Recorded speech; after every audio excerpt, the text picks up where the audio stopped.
وہاں پر اللہ تعالیٰ نے آپ کو نبوت سے سرفرازی عطا فرمائی اور بہت سے فرائض کے انجام دہی کا بھی حکم دیا، جس میں نماز سر فہرست ہے۔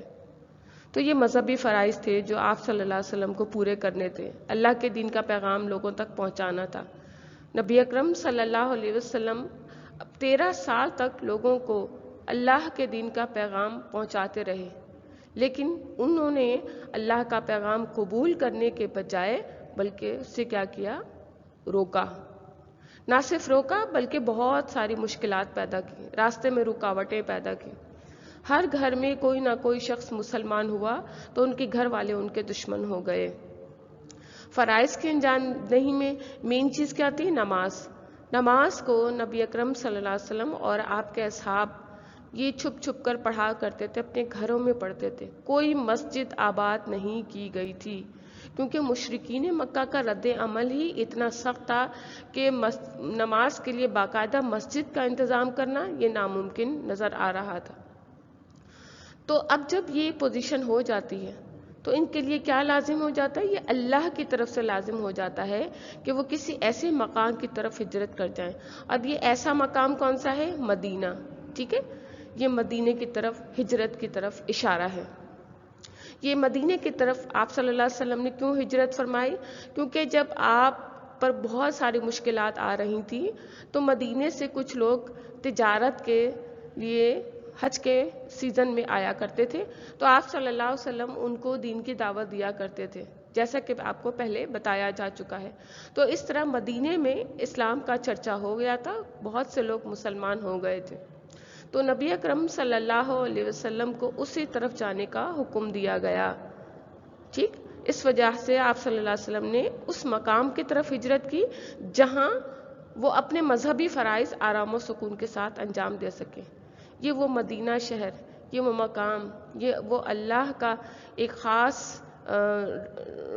وہ جسے کہتے ہیں ریاست، وہ جگہ، وہ سرزمین جہاں جا کر آپ صلی اللہ علیہ وسلم سکون کا سانس لے سکتے تھے اور مسلمان آرام و سکون سے زندگی گزار سکتے تھے، وہاں پر آپ صلی اللہ علیہ وسلم کے ساتھ باقی تمام صحابہ نے بھی ہجرت کی، لیکن کم و بیش ہی لوگ مدینے تک پہنچ سکے تھے۔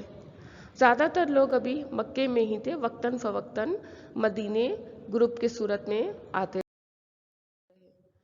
اس کے بعد دیکھتے ہیں ہجرت مدینہ کے اسباب کیا تھے، وجوہات کیا تھی۔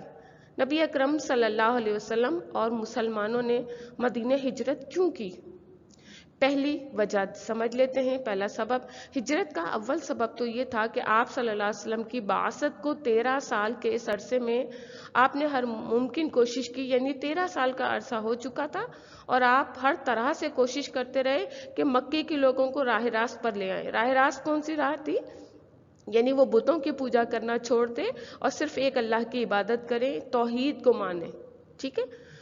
اور جو پیغامات رسول صلی اللہ علیہ وسلم لے کر آئے ہیں ان پر ایمان لے کر آئیں اور اس پر عمل کریں۔ اس طویل مدت میں دیکھیں گے 13 سال کا عرصہ بہت طویل مدت ہوتی ہے، اس میں بہت کم لوگوں نے اسلام قبول کیا، بہت کم لوگ۔ اگر کسی فیملی میں 10-12 ممبرز ہیں تو اس میں سے کوئی ایک اسلام لے کر آیا، ٹھیک ہے؟ زیادہ تر کون تھے؟ کافر تھے، بتوں کی پوجا کرنے والے مشرک تھے۔ دوسرا سبب، اللہ کے دین کو آزادی اور وسعت کے ساتھ پھیلانے کے لیے کسی پرامن مقام کی ضرورت تھی۔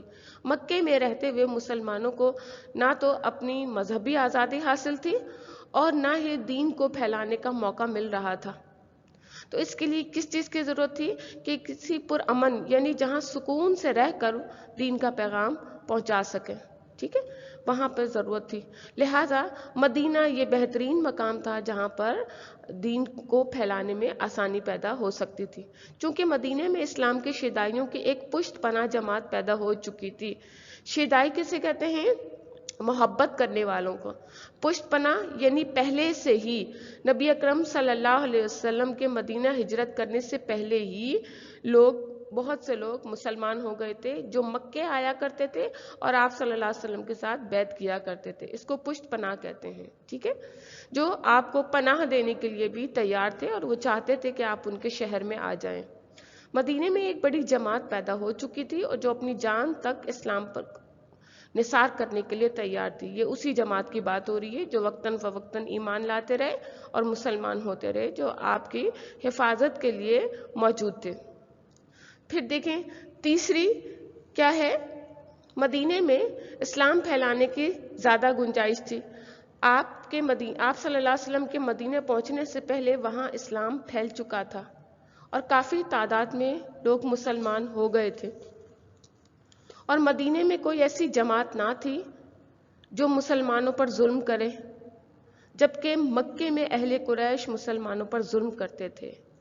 دیکھیں کتنی اہم بات، مدینے اور مکے کا کمپیریزن یہاں کیا گیا ہے۔ مدینہ ایک بہترین ریاست تھا اور اس میں بہت سارے قبائل آباد تھے۔ جب آپ صلی اللہ علیہ وسلم مدینہ پہنچے وہاں پہلے سے ہی اسلام پھیل چکا تھا، لوگ ایمان لا چکے تھے اور میجورٹی مسلمان ہو گئے تھے، اور وہاں پر آپ صلی اللہ علیہ وسلم اور صحابہ کرام کے لیے کوئی ایسی جماعت نہیں تھی، کوئی ایسے لوگ نہیں تھے جو مسلمانوں پر ظلم و زیادتی کر سکے، جبکہ مکے میں کیا تھا، مسلمانوں کا رہنا مشکل کر دیا تھا۔ لہٰذا اسی وجہ سے مسلمانوں نے اور نبی اکرم صلی اللہ علیہ وسلم نے مدینے ہجرت کی۔ اب دیکھ لیتے ہیں چوتھی وجہ کیا تھی۔ آپ صلی اللہ علیہ وسلم کا فرض چند انسانوں کو راہ راست پر لانے سے ختم نہیں ہو جاتا تھا، بلکہ سارے عالم کو خدائے واحد کے سامنے جھکانا اور خانہ کعبہ کو بتوں کی آرائش سے پاک کرنا تھا۔ اس فرض کو پورا کرنے کے لیے مکے سے ہجرت کرنا ضروری ہو گیا تھا۔ دیکھیں نبی اکرم صلی اللہ علیہ وسلم کا جو فرض تھا وہ کیا تھا، پوری دنیا تک اسلام پھیلانا۔ اسی لیے اللہ تعالیٰ نے آپ صلی اللہ علیہ وسلم کو رحمت للعالمین بنا کر بھیجا، کیونکہ آپ صلی اللہ علیہ وسلم تمام جہان والوں کے لیے رحمت ہے۔ تو صرف مکے میں رہ کر یہ کام نہیں ہو سکتا تھا، بلکہ اس کے لیے ضرورت کس بات کی تھی، ہجرت کی ضرورت تھی، ٹھیک ہے، تاکہ کیا کیا جائے، جو دوسرے ممالک میں لوگ رہتے ہیں اگر وہ بتوں کو پوجتے ہیں یا کسی اور چیز کی پوجا کرتے ہیں، کسی اور خداؤں کو مانتے ہیں، تو اب کیا کیا جائے، ان کو ان عبادت سے پاک کیا جائے، ٹھیک ہے، بتوں کی آرائش اور خانہ کعبہ کو بتوں کی آرائش سے پاک کرنا تھا۔ اب دیکھیں خانہ کعبہ سے تو آپ صلی اللہ علیہ وسلم اور صحابہ کرام نکل گئے، لیکن ان کو بتوں سے کیسے پاک کرتے، کیسے ختم کرتے، اس میں بھی اللہ تعالیٰ کی طرف سے بہت بڑی حکمت ہے۔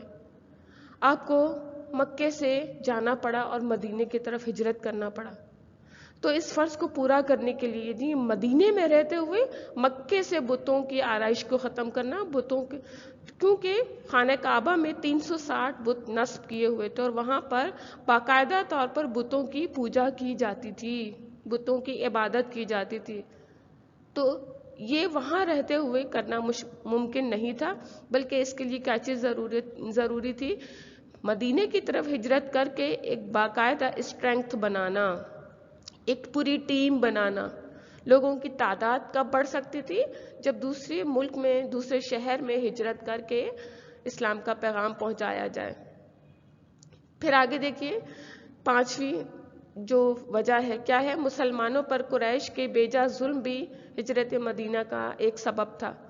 مکے میں مسلمان رہتے تھے، ان پر طرح طرح کے ظلم و ستم ہوا کرتے تھے، ان کو گلے میں رسی باندھ کر مکے کی گلیوں میں گھسیٹا جاتا تھا، برف کے سلوں پر لٹایا جاتا تھا، جلتی ہوئی ریت پر، تپتی ہوئی ریت پر لٹایا جاتا تھا اور ان کو دھونی دی جاتی تھی۔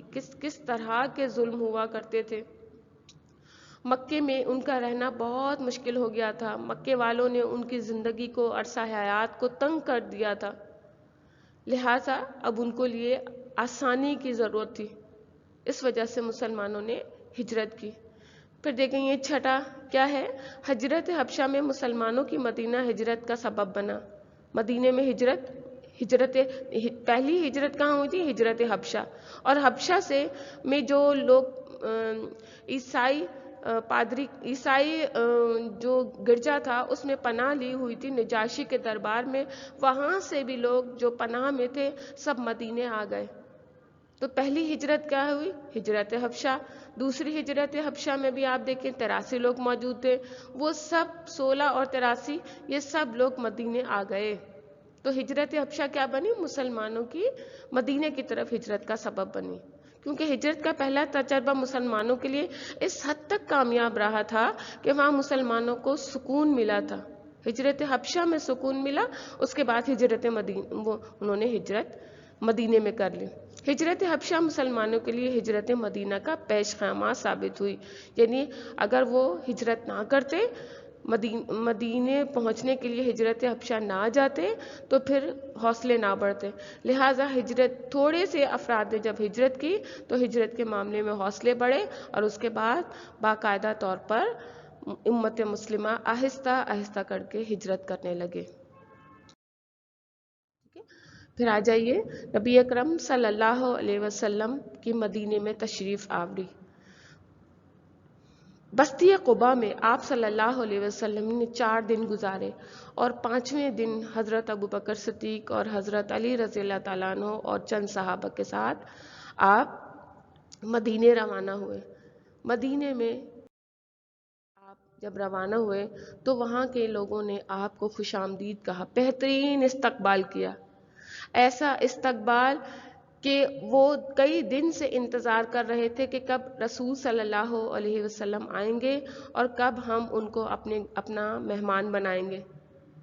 تو آپ دیکھیں کیسے انہوں نے استقبال کیا. یہ دیکھیں مدینے کی گلیاں، لوگ کس طرح سے اپنے گھروں کی چھتوں کے اوپر کھڑے ہوئے ہیں، کس طرح سے گلیوں کوچوں میں کھڑے ہوئے ہیں، کیونکہ ان کو پتہ چل چکا تھا کہ آپ صلی اللہ علیہ وسلم مدینے کے قریب قریب ہیں. ان کو اطلاع دے دی گئی تھی، لہٰذا وہ روزانہ صبح آتے اور انتظار کرتے اور پھر شام تک انتظار کر کے واپس چلے جاتے. لیکن دیکھیں ان کے انتظار کی امید جو رنگ لائی. آپ صلی اللہ علیہ وسلم کا بہترین استقبال کیا. وہاں کی خواتین اور بچیوں نے بڑی اچھے اشعار پڑھے، اور وہ اشعار نشید کہلاتے ہیں. یہ نشید کے دیکھیں الفاظ کتنے خوبصورت الفاظ. طلع البدر علینا من ثنیات الوداع وجب الشکر علینا ما دعا للہ داعی ایہا المبعوث فینا جئت الامر المطاع جئت شرفت المدینہ مرحبا یا خیر داعی. اتنے پیارے اشعار جو آپ صلی اللہ علیہ وسلم کی تعریف میں ان بچیوں نے پڑھے. اس کو نشید کہا جاتا ہے. پھر رسول اکرم صلی اللہ علیہ وسلم نے جب مدینے میں قدم رکھا تو بہترین استقبال کے ساتھ ساتھ آپ کو ایک خاص واقعہ پیش آیا. رسول اکرم صلی اللہ علیہ وسلم اپنی اونٹنی پر سوار تھے، اور آپ اس بستی میں اپنی اونٹنی کے ساتھ جا رہے تھے. آپ کی اونٹنی چلتی جاتی اور ہر شخص یہ سوچتا کہ آپ صلی اللہ علیہ وسلم کی میزبانی کا شرف اس کو حاصل ہو. لیکن اللہ کے رسول صلی اللہ علیہ وسلم نے فیصلہ اللہ پر چھوڑ دیا اور فرمایا جہاں پر یہ اونٹنی رکے گی، جہاں پر یہ ٹھہرے گی تو وہیں پر میں قیام کروں گا. لہٰذا اللہ کے حکم سے اونٹنی حضرت ابو ایوب انصاری کے گھر پر ٹھہر گئی، اور آپ صلی اللہ علیہ وسلم نے وہیں پر قیام فرمایا. حضرت ابو ایوب انصاری کو میزبانی کا شرف حاصل ہوا. نبی اکرم صلی اللہ علیہ وسلم کو وہاں پر آ کر سکون ملا، اور آپ صلی اللہ علیہ وسلم نے ریاست مدینہ کا آغاز کیا. ان ریاست مدینہ کی جو ایک بہترین سیاستی آپ کو کس طرح سے آپ نے چلایا اس کو. سب سے پہلے جو تبدیلی آئی آپ صلی اللہ علیہ وسلم کے مدینے آنے کے بعد وہ کیا ہوئی؟ سن ہجری کا آغاز ہوا. جس سال آپ صلی اللہ علیہ وسلم نے مدینے ہجرت کی، اسی وقت سے سن ہجری کا آغاز ہوا، جو آج چاند کی تاریخوں کے حساب سے ہمارے ہاں رائج ہے، جو محرم سے لگا کر ذی الحج تک 12 مہینے کہلاتے ہیں. ٹھیک ہے، جب سے آج تک یہ سن ہجری کا سلسلہ چل رہا ہے. اس کے بعد مسلمانوں کو مذہبی آزادی ہوئی. آپ صلی اللہ علیہ وسلم اور صحابہ کرام جو چھپ چھپ کر نماز پڑھا کرتے تھے، اب کھلے طور پر نمازیں پڑھ رہے تھے. پہلے مویشی خانوں میں اور گھروں میں چھپ کر نمازیں پڑھی جاتی تھی، اب باقاعدہ طور پر تمام صحابہ کرام اور نبی اکرم صلی اللہ علیہ وسلم مل کر نماز پڑھتے تھے. اس کے لیے بہت ضروری تھا کہ ایک ایسی جگہ ہو جہاں پر باقاعدہ طور پر جماعت کے ساتھ نماز پڑھی جائے. تو لہٰذا نبی اکرم صلی اللہ علیہ وسلم نے ایک مسجد قائم کی. اس مسجد کا نام مسجد نبوی ہے. اس کا ایک بہت اہم تذکرہ کیا گیا ہے. وہ یہ ہے کہ مسجد کی ایک جگہ تھی، ایک زمین تھی جو 2 یتیم بچوں کی تھی. آپ صلی اللہ علیہ وسلم نے ان 2 بچوں سے بات کی کہ مسجد بنانے کے لیے جگہ درکار ہے. ان دونوں بچوں نے کہا کہ ہم مسجد کے لیے یہ جگہ دینے کے لیے تیار ہیں، لیکن ہم اس کی کوئی قیمت وصول نہیں کریں گے. لیکن نبی اکرم صلی اللہ علیہ وسلم نے اس کی قیمت دی. اور اس کے بعد دیکھیں اذان کا آغاز ہوا اور باقاعدہ جماعت کے ساتھ نماز کا سلسلہ چلا جو آج تک قائم و دائم ہے. پھر رسول اکرم صلی اللہ علیہ وسلم نے انصار اور مہاجرین کے درمیان اخوت و بھائی چارہ قائم کیا. یہ اخوت و بھائی چارہ کیا ہے اور یہ کن لوگوں کے درمیان قائم ہوا؟ یہ 2 ٹیمز تھیں. ایک وہ لوگ جو مکے سے ہجرت کر کے آئے تھے بے سر و سامانی کے ساتھ، کچھ بھی ان کے ساتھ نہیں تھا. اور دوسرے وہ لوگ جو مدینے میں رہنے والے تھے. وہ مسلمان بھائی جو مدینے میں آ کر دین پر عمل کر رہے تھے وہ انصار کہلائے. تو نبی اکرم صلی اللہ علیہ وسلم نے انصار اور مہاجرین کو آپس میں جوڑ دیا. آپ صلی اللہ علیہ وسلم نے سب کو جمع کیا اور ایک مہاجر کا ہاتھ دوسرے انصار کے ہاتھ میں دیتے اور فرماتے آج سے تم دونوں بھائی بھائی ہو. انصاری جو لوگ تھے وہ بہت محنتی تھے اور کھیتی باڑی کیا کرتے تھے، جائیداد والے تھے، دولت مند تھے. لہٰذا انہوں نے اس اخوت و بھائی چارے کو بہت دل سے قبول کیا. کچھ نے تو اپنی جائیداد میں سے حصہ دینے کی بھی درخواست کی. اور ایک صحابی تو انصار صحابی ایسے تھے، انہوں نے کہا یا رسول اللہ صلی اللہ علیہ وسلم میری 2 بیویاں ہیں، آپ میرے مہاجر بھائی سے کہیے کہ وہ میری دونوں بیویوں کو دیکھ لیں، ان کو جو پسند ہے میں اس کو طلاق دیتا ہوں، وہ ان سے نکاح کر لیں. تو آپ دیکھیں ایسا اخوت و بھائی چارہ آج ہمارے ہاں نہیں نظر آتا. آج وہ میزبانی اور مہمان نوازی بھی ہمارے اس دور میں موجود نہیں ہے. لیکن ضرورت کس بات کی ہے کہ 1400 سال پہلے جو نبی اکرم صلی اللہ علیہ وسلم نے ہمیں طریقہ زندگی سکھایا، ہم نے اس کو آج دوبارہ اپنی زندگی میں لے کر آنا ہے. دین کو نئے سرے سے ہم نے عمل کرنا ہے، تبھی ہم کامیابی اور کامرانی کی طرف گامزن ہو سکیں گے. پھر رسول اکرم صلی اللہ علیہ وسلم نے میثاق مدینہ لیا. یہ میثاق کہتے ہیں عہد کو. مدینے میں رہنے والے کچھ قبائل تھے جن سے مسلمانوں کا کچھ معاہدہ ہوا تھا. اس معاہدے پر انشاءاللہ تعالی ہم بات کریں گے، پھر آپ کو بتائیں گے کہ میثاق مدینہ دراصل کیا تھا اور یہ کن کن لوگوں کے درمیان ہوا. پھر دیکھیں شروع سے ہی یہودیوں کا قبلہ اور مسلمانوں کا قبلہ ایک ہی تھا، بیت المقدس. ٹھیک ہے. لیکن جب اسلام کی ترویج ہوئی اور آپ صلی اللہ علیہ وسلم نے مدینے میں ریاست کا آغاز کیا تو آپ صلی اللہ علیہ وسلم کے دل میں یہ خواہش پیدا ہوئی کہ مسلمانوں کا قبلہ تبدیل ہونا چاہیے. اللہ تعالیٰ نے آپ کی اس خواہش کو قبول فرمایا اور پھر تحویل قبلہ ہوا، یعنی قبلے کی تبدیلی ہوئی. بیت المقدس سے اب قبلہ مسلمانوں کا خانہ کعبہ ہو گیا. ٹھیک ہے، جو قیامت تک خانہ کعبہ ہی قبلہ رہے گا. اسی کی طرف رک کر کے مسلمان نماز پڑھتے تھے اور پڑھتے ہیں اور آئندہ بھی پڑھتے رہیں گے انشاءاللہ تعالی. پھر دیکھیں اسلام کو عروج حاصل ہوا. مکے میں رہتے ہوئے اسلام غالب نہیں تھا، اسلام بہت کمزور تھا. طاقتور لوگ اس میں موجود نہیں تھے جو اسلام کو پروان چڑھاتے. لیکن جب آپ صلی اللہ علیہ وسلم مدینے میں آئے تو اسلام کو طاقت ملی. امیر قریب لوگ، لیڈرشپ والے لوگ، بڑے عہدیدار لوگ اسلام میں داخل ہوئے اور مسلمان ہوئے اور انہوں نے اسلام کو پروان چڑھایا اور اسلام کو حضرت عمر جیسے بہادر شخصیات سے اسلام کو مضبوطی ملی. تو دیکھیں جس دن حضرت عمر اسلام لے کر آئے اس دن اسلام کو جو مضبوطی ملی اس سے پہلے کسی اور وقت میں نہیں ملی. پھر آپ دیکھیں جو قوت مسلمانوں کو مکے میں رہتے ہوئے حاصل تھی، اب وہ کس میں تبدیل ہو گئی؟ اجتماعیت میں تبدیل ہو گئی۔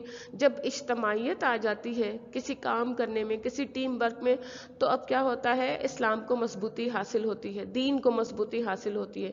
لہٰذا جیسے جیسے لوگ مسلمان ہوتے چلے گئے، آپ صلی اللہ علیہ وسلم پر ایمان لاتے چلے گئے، لوگوں کی تعداد بڑھتی چلی گئی، اجتماعیت پیدا ہوتی گئی اور اسلام کو قوت حاصل ہوتی رہی، یکے بعد دیگرے لوگ مسلمان ہوتے رہے۔ پھر جس دین کا آغاز حضرت آدم علیہ السلام نے کیا تھا، اور جو دین مکے میں رہتے ہوئے کمزور تھا، اب وہ تکمیل کی طرف جا رہا تھا، اب اس کو مکمل ہونا تھا۔ لہٰذا نبی اکرم صلی اللہ علیہ وسلم کے دین کی تکمیل مدینے میں آ کر ہوئی، اور باقاعدہ طور پر ایک مسلم ریاست قائم کی گئی، جس میں قرآن و سنت کے مطابق احکامات جاری کیے جاتے تھے، اور نبی اکرم صلی اللہ علیہ وسلم اس کے مطابق عمل بھی کیا کرتے تھے۔ اور نبی اکرم صلی اللہ علیہ وسلم کی جو لیڈرشپ تھی وہ بہترین لیڈرشپ تھی، چاہے وہ کسی بھی لیول پر ہو۔ آپ صلی اللہ علیہ وسلم نے زکوٰۃ کا باقاعدہ نظام قائم کیا، اور اگر کوئی مجرم ہوتا تھا، جرم کرتا تھا، تو اس کو سزائیں بھی دی جاتی تھی۔ اگر کوئی شخص چوری کرتا تھا تو اسلامی شریعت کے مطابق اس کو سزا دی جاتی تھی۔ ایسا نہیں تھا کہ اگر امیر شخص چوری کر رہا ہے تو اس کو چھوڑ دیا جائے، اور غریب چوری کر رہا ہے تو اس کو سزا دی جائے۔ اسلامی جو سزائیں تھیں وہ سب پر امپلیمنٹ ہوتی تھی، چاہے وہ مسلمان کسی بھی درجے کا ہو، کلاس کا لیول نہیں ہوتا، اسٹینڈرڈ کا لیول نہیں ہوا کرتا تھا۔ پھر نبی اکرم صلی اللہ علیہ وآلہ وسلم نے مسجد کی تعمیر فرمائی۔ یہ دیکھیں وہ 2 یتیم بچے جن سے زمین کا وہ حصہ معاوضے کے ساتھ لیا گیا، آپ صلی اللہ علیہ وسلم نے مسجد کی تعمیر میں بنفس نفیس خود حصہ لیا۔ آپ صلی اللہ علیہ وسلم صحابہ کرام کے ساتھ خود مسجد کی تعمیر کیا کرتے تھے۔ جب آپ صلی اللہ علیہ وسلم پتھر اٹھا کر لے جاتے تھے تو صحابہ کرام کہتے تھے یا رسول اللہ صلی اللہ علیہ وسلم آپ آرام کیجئے، تو نبی اکرم صلی اللہ علیہ وسلم فرماتے کہ مجھے اچھا نہیں لگتا کہ تم کام کرو اور میں آرام کروں۔ لہٰذا اس مسجد کی تعمیر میں خود نبی اکرم صلی اللہ علیہ وسلم کی اپنے ہاتھ کی محنت بھی شامل ہے، جو آج دیکھیں اس کامیابی کے ساتھ ہمارے سامنے موجود ہے۔ یہ دیکھیں یہ قدیم مسجد نبوی کی تصویر آپ کے سامنے موجود ہے، اور یہ آج کے دور میں مسجد نبوی کا نقشہ آپ پورا دیکھ رہے ہیں۔ یہ کامیاب مسجد تھی جو مدینے میں سب سے پہلی مسجد تعمیر ہوئی۔ اس میں باقاعدہ مسلمان نماز پڑھتے تھے، اور نبی اکرم صلی اللہ علیہ وسلم نے جب اس مسجد کی تعمیر کی اور یہ تعمیر مکمل ہو گئی تو حضرت بلال حبشی رضی اللہ تعالیٰ عنہ کو حکم دیا کہ وہ اس میں اذان دیں، تو حضرت بلال نے مسجد نبوی میں اذان دی۔ اس طرح وہ اسلام کے پہلے مؤذن کہلائے، اور اس کے بعد باقاعدہ سب نے جماعت کے ساتھ نماز پڑھی، اور یہ سلسلہ جب سے آغاز اس کا ہوا اور آج تک یہ الحمدللہ قائم ہے۔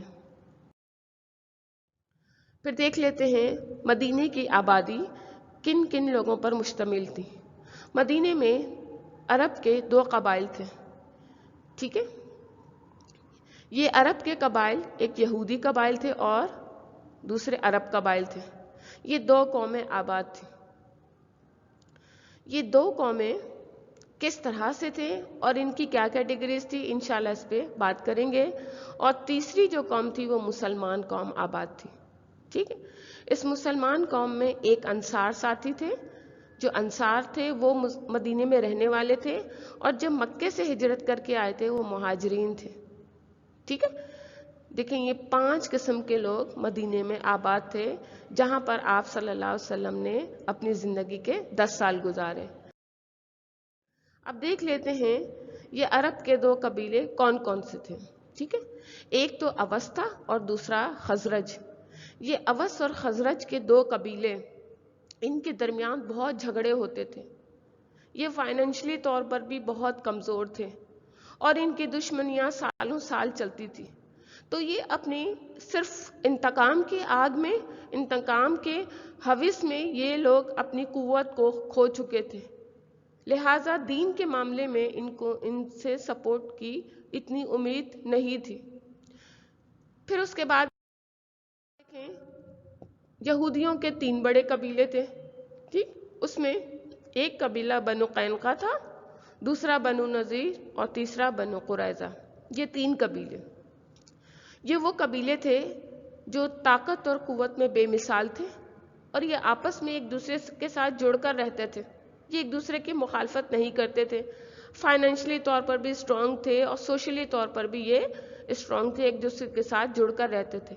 لیکن نبی اکرم صلی اللہ علیہ وسلم کو یہ خدشہ تھا کہ کہیں قریش مکہ کے لوگ ان کے ساتھ مل نہ جائیں، اور ایسا نہ ہو کہ مدینے میں رہتے ہوئے قریش کی مخالفت کے ساتھ ساتھ یہودیوں کے ان قبیلوں کی بھی مخالفت کو فیس کرنا پڑے۔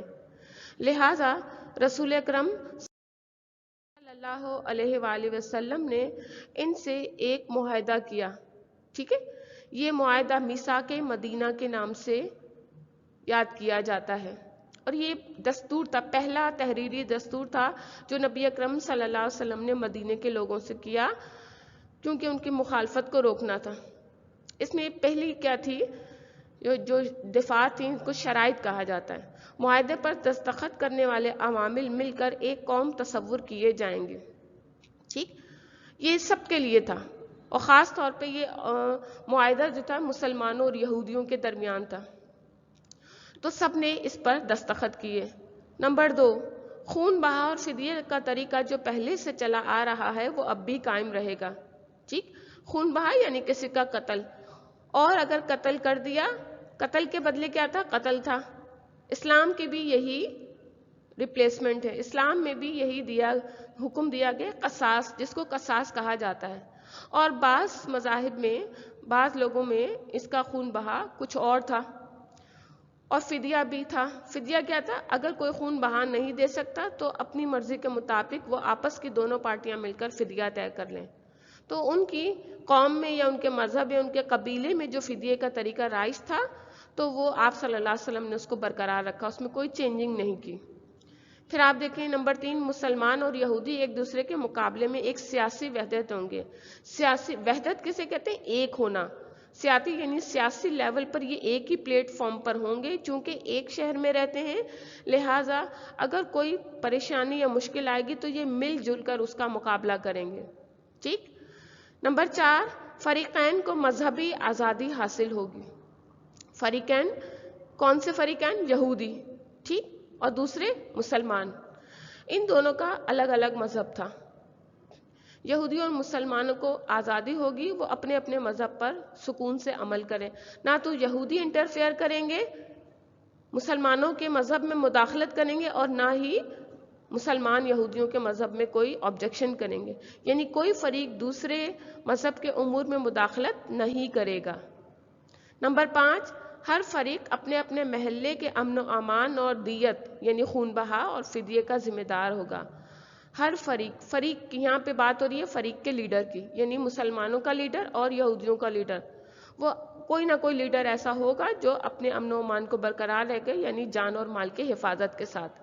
جان بوجھ کر ناحق قتل کرنے والے سے قصاص لیا جائے گا، یعنی کسی نے کسی کا قتل کر دیا، اب اس سے قصاص لیا جائے گا، یا تو قتل کے بدلے قتل ہوگا یا پھر فدیہ دیا جائے گا۔ البتہ مقتول کے وارث راضی ہوں تو خون بہا ادا کرنا ہوگا۔ ہر فرد اپنے جرم کا خود ذمہ دار ہوگا، اس کا حلیف ذمہ دار نہیں ہوگا، یعنی جس نے جس کو قتل کیا ہے وہ اپنی اس کا ریپلیسمنٹ خود دے گا، کوئی کسی کا بدلہ نہیں دے گا۔ پھر آپ دیکھیں اگر ٹھیک ہے، یہ نمبر 7، کوئی ظالم یا مجرم اس معاہدے کی آڑ نہیں لے گا، ٹھیک ہے، یعنی کوئی ظالم یعنی جس نے ظلم کیا یا جرم کیا یہ فائدہ نہیں اٹھائے گا کہ ہمیں معاف کر دیا جائے، یعنی اسٹینڈرڈ لیول پر ان کو معاف نہیں کیا جائے گا، جو ان کے مذہب کی جو ان کی چلی آ رہی ہیں، ان کے سلسلے چلے آ رہے ہیں اسی کے مطابق وہ زندگی گزارے گا۔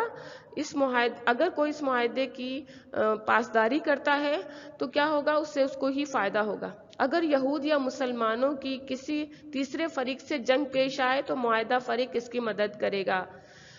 دیکھیں اب یہاں بہت اہم جو مین پوائنٹ ہے وہ آخر میں ہے، یہود یا مسلمانوں کی کسی تیسری فریق۔